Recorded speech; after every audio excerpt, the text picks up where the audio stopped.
Hello and hi everybody, we're back with another video. Now this time we are doing another video for Microphone. This one is titled Micah Parsons Declares War on Jalen Hurts. Now I've seen, I think it was yesterday on Twitter, I've seen this post from some random account stating Micah Parsons' opinions on Jalen Hurts on winning MVP, and he said something like, is it Jalen Hurts or is it the team or the system, something like that.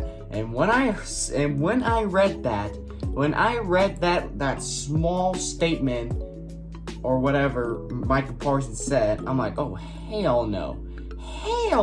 I mean, obviously he's a Dallas Cowboys player, obviously he's gonna talk shit, but you're really gonna ask that? You're really gonna... Last time I checked, didn't our best tackle, Lane Johnson, continue for pretty much almost the entire game before he went out with a concussion? And you're over here talking shit?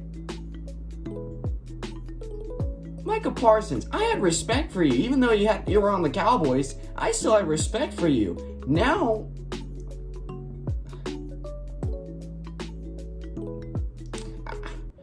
I don't... This just pissed me off. So yeah, with that being said, guys, before I get into this, click the original link in the description down below. Go watch the original video. Subscribe to Microphone if you haven't already. So yeah, with that being said, I feel like this thing is glitchy.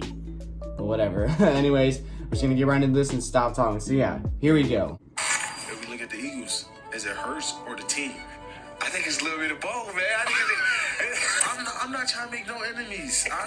I just love the game so much, and I understand it so much that like when things are off, I just can't like hold it in. Like I almost gotta say something. Like, this video is gonna be divisive as so you hell. think this is kind of off at Jalen Hurts' MVP? And I honestly am here for it. Whenever there's rivalries in the NFC East, it's better than what.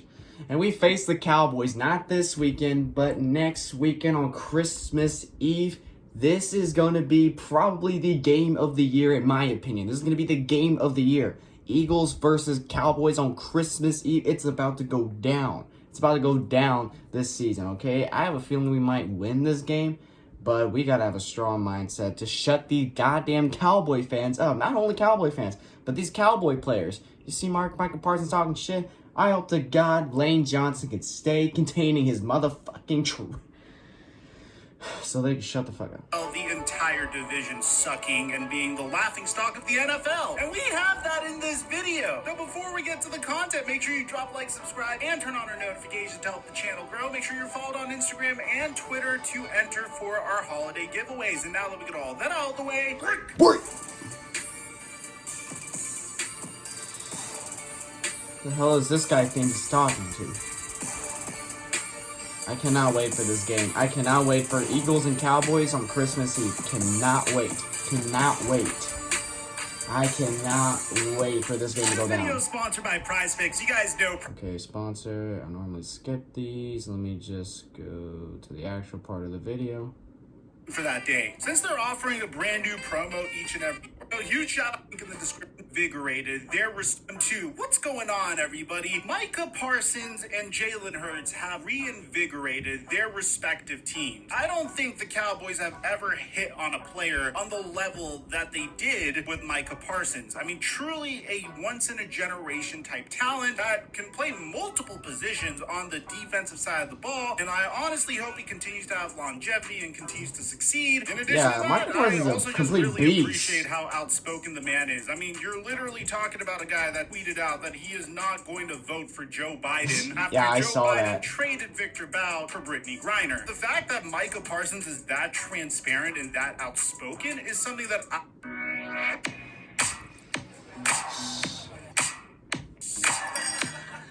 I could appreciate. Which, speaking of which, we have a whole short on that entire incident with Micah Parsons and Brittany Griner. If you guys are interested, it's the last short we uploaded. On the other side of the coin, you have the Philadelphia Eagles. Now, look, I feel like some of my bias is going to trickle into this video. I'll be very transparent about that, but I have been singing the Philadelphia Eagles praises all year long. I mean, this team has been making intelligent decision after intelligent decision to the point where it makes me sick to be in their division. I mean, they literally robbed robbed the Tennessee Titans of their best player. Yeah. Yes, I think A.J. Brown was a better player. I remember how than crazy Derrick I was going Henry. when I saw this from trade. multiple perspectives, from being one of the better run-blocking wide receivers in the NFL to having the ability to take the top off of the defense, I thought he was your best player over Derrick Henry, especially considering how long Derrick Henry's been in the NFL so far. I feel like A.J. Brown would have had more good years than Derrick Henry. Now, you can disagree with me in the comment section. We could get into it in the comment section, but this video is about something else. That trade was so freaking bad that the Tennessee Titans decided to fire their general manager after the Philadelphia Eagles kicked their ass a few weeks ago. And it was hilarious. The decision they made that was just really freaking smart. Drafting Jordan Davis was an incredible decision. Trading for Chauncey Gardner-Johnson was a good decision. Hey, trading for Robert Quinn, it didn't pan out yet, but hell, your odds of hitting in the 4th round of the NFL draft are like 0.01%, so it was a pretty good risk We're to just take. robbing But people even at this before point. that, I think the one trade that no one ever discusses when discussing the Philadelphia Eagles is probably one of their biggest robberies of the past year. You could put this up there with the A.J. Brown trade. Their trade with the New Orleans Saints. I mean, I remember when I made a video on their trade with the New Orleans Saints, I wasn't really considering it to be such a big deal. I thought the Philadelphia Eagles and the New Orleans Saints may even have a fairly similar record to one another at the conclusion of this season. Bear in mind, this was the offseason, and I thought the New Orleans Saints just wanted to be in a situation where they could potentially draft a quarterback this year, and in return, they'll give the Philadelphia Eagles their 1st round pick next year. And ultimately, that draft pick so far is looking like a top 5 pick in this year's NFL draft. So yeah, on top of being a one-loss team, the Philadelphia Eagles could potentially add a player like Will Anderson to their already terrifying defense at the end of the season. I mean, I could sit here and say, in my opinion, I want like another linebacker, like someone fearful for the defense. In my opinion, for this draft,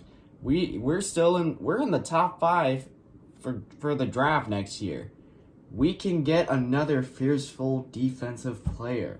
I would love that. The praises of the Philadelphia Eagles all day long. I could talk about how Howie Roseman was right for trading Carson Wentz to the Indianapolis Colts, for moving on to Jalen Hurts, and probably the only mistake he made there was not taking Hurts in the 1st round, because then he would have had the opportunity to exercise a 5th-year option on him. But honestly, that's just a nitpick at that point. The Philadelphia Eagles have been riding high all season long. Jalen Hurts has been putting up video game-like numbers. I would know he's on my fantasy football team. To give you an idea, at this point that I'm making this video, Jalen Hurts has a 68% completion percentage, has thrown 22 touchdowns and 3 interceptions this year. A huge reason why is because of that triple option RPO they have going on with one of the best run blocking wide receivers in the league, who also could take the top off of defenses, and with a very mobile and athletic QB in Jalen Hurts and Miles Sanders. Miles Sanders has also been benefiting from this as well, and they also have a really good offensive line. I don't think there's anything wrong with that. I mean, if you have we have one of the best offenses this year. You should consistently use it. It's a brilliant thing to bring into the NFL, and as a result, obviously a lot of teams are struggling to defend it. And one person that is making sure we know why the Philadelphia Eagles are having this much success is Micah Parsons of the Dallas Cowboys. Now look, Jalen Hurts, statistically speaking, has a very legitimate resume to be this year's NFL MVP. I mean, when you compare his numbers to Patrick Mahomes, Mahomes has over 4,000 yards passing, 33 touchdowns, and 11 interceptions on 66% completion. His team also lost 3 games so far this year. And I also didn't mention Jalen Hurts' rushing statistics, which at this point, he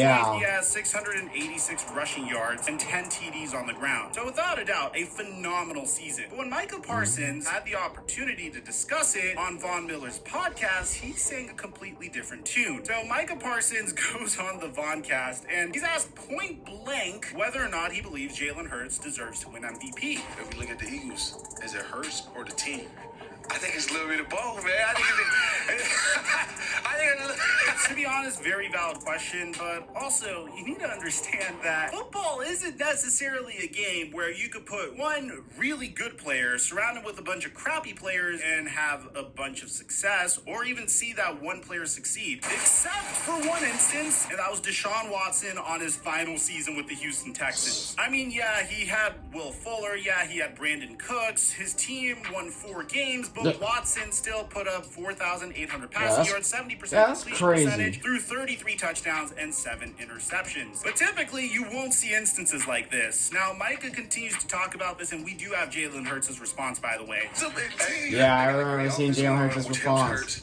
Hurts has A.J. Brown and Devonta Smith.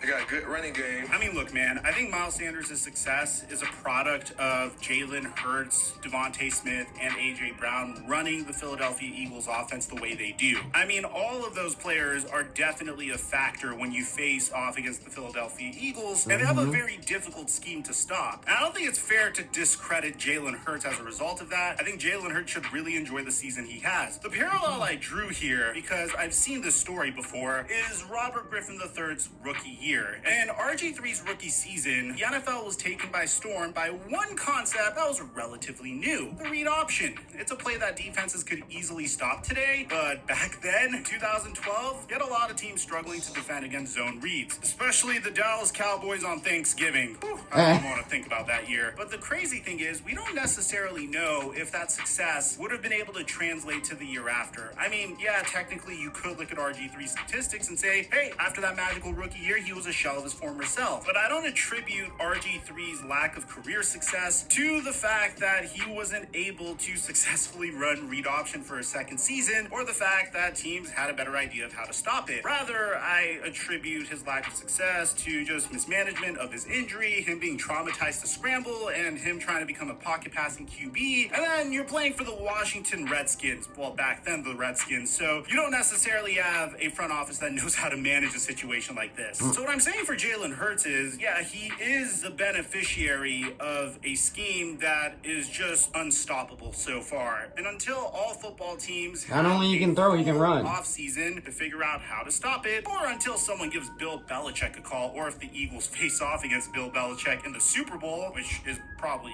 not going to happen, I don't necessarily know how the Eagles scheme is going to be stopped. Does this mean Jalen Hurts should be discredited? Well, no, because he still has to make the throws. He still has to make the right reads. And so far, he's been doing that remarkably. He also is on a rookie scale contract, has A.J. Brown, Devontae Smith, a great offensive line, a coaching staff that clearly knows what it's doing, a remarkable he has defense. amazing weapons James around Bradbury, him. next to big play Darius Slay, Chauncey Gardner-Johnson. I mean, I could go on and on about how good the Eagles team is. It's like the perfect mixture of everything. You have a great team, a great scheme, and most of the NFL doesn't know how to stop it. Now, Micah Parsons did take some time to clarify what he is saying. Listen to this. I'm not trying to make no enemies. I just love the game so much, and I understand it so much that like when things are off, I just can't hold it in. I almost gotta say something. His stats and what he's been doing with the numbers that he's putting up is MVP worthy, just like what Patrick Mahomes doing. But that pass with Patrick Mahomes was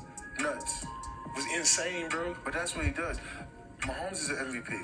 Now, how does Jalen Hurts feel about this? Well, he gave the most professional response that he possibly could. He said this. I heard it. Yeah. At the end of the day, I do think Jalen Hurts deserves to win MVP.